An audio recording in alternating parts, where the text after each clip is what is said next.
2026 is a year, I believe, where a lot of different things are going to come to a head. We have so many different factors that may or may not be resolved coming into this year that could cause, I think, maybe some disruptions in financial markets and maybe even disrupt economic activity as well. I mean, as it is, you've got just a long list of both economic and geopolitical risks that appear to be rising, whether or not AI is in a bubble, whether that bubble is going to burst, whether we see private credit hit some potholes that could, to a degree, upset financial markets and maybe even some financial institutions.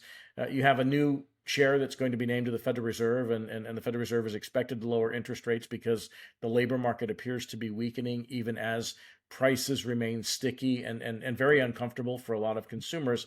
And so you have all these things coming together at once.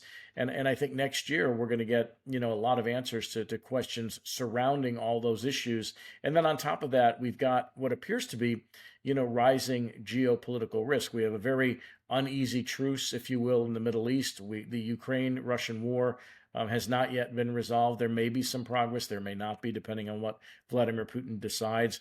And now you've got the U.S. and Venezuela at odds, and Venezuela has the largest oil reserves in the world, something that could, again, affect financial markets, oil prices, gasoline prices, and the like.